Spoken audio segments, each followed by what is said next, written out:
In this video, we're going to show you some of the features of BarEye's performance reports so you can consider whether they might be a helpful tool in maximizing profits at your bar. So we start here on the first page, which we can see is the staff report page. The idea here is to stick this up next to your weekly schedule, and the fact that this is the very first page, we really put an emphasis on collaborating with your bar staff, getting them involved in the process and making sure the results are accurate, and ultimately it will be a collaboration between you, your bar staff, and BarEye if you want to make this system work for you. So in the top left here, we've got a little table that highlights some of the main stats. We don't include sales in the staff report, so it's somewhat sanitized. Down here at the bottom left, we've got a table that's showing the top 15 losers, what's costing us money in terms of missing product. Always a good place to start, and we can focus our attention on those items.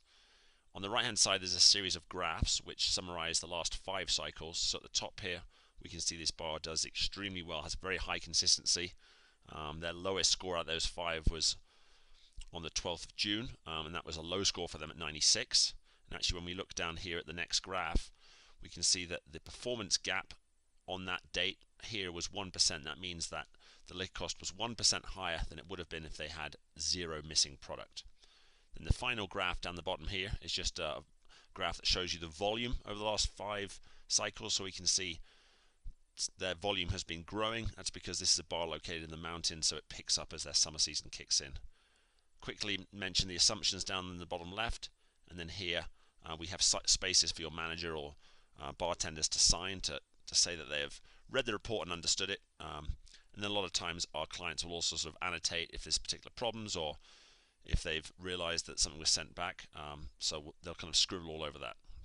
So moving on to page 2. So on page 2, I'd say this is the start of the manager and owners section. You might call this page kind of the owner dashboard, so it really just boils down the most important figures.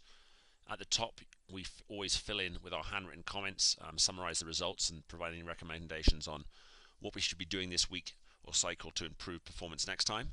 And then down the bottom here, we've kind of got the summary stats, such as sales, percentage of sales. Something that most bars don't have access to is the accountability. This tells you what percentage of the product that's being used is actually being sold. So in this case, this bar is only wasting 2% of the product, which is obviously very high, very good. Their liquor cost is 22%. The achievable cost is also 22% because there's just a 4.4% difference between where they are and where they could be if they weren't wasting a single drop. And the wholesale value, or the price that this bar is paying for their product, they're missing $61. So this is obviously an example of a particularly strong cycle, and then the inventory value is listed there. And on the right, we've got a little graph that just shows where it is that the dollars that are missing are going. Obviously, in this case, it's draft beer. But like we said, over the course of this 14-day cycle, they're just missing $35 of draft beer, which will be mostly due to natural waste, so that's not a big concern. Page 3 of the report is our results by subcategory page, where we show some important statistics broken down into the further detail of a specific product line like vodka or gin. We're actually going to look here at the shot products. These tend to be a problem with bars when we start, or can be a problem. It's products like Jaeger and Rumpelminz that sometimes can be abused. In this case, we see they've rung in 261 measures and they've poured 266, so that's a 98% efficiency rating. So they're doing obviously very strongly, and it's just 51 cents of missing product. In terms of liquor cost, a stat that most people are pretty familiar with, they're hitting a 24.4% on their shot products, and if they were not missing that 2%, they'd be at 24%. Just a small difference there. Another stat here, we have the wholesale per serving. That's what they're spending per measure. So they're spending $1.15 for your average shot and getting $4.78. On page 4, we have our variance report, which is where we show the products that are causing problems or have negative variances. So to take a look at this, we're going to focus on the Rumpelminz here, which is down in the liquor category. So the reason that product is showing number 1 on the list is it's missing the largest amount in the liquor category, in this case about $15.50. We'll see they are ringing 99 shots and they've poured 115, meaning that 14% is missing, and that translates to 0.7 of a bottle missing. And then a really important part of the variance report is that we show what numbers that variance is based upon. You can see that they started at the beginning of the cycle with 9.7 bottles. They ordered or received 14 bottles.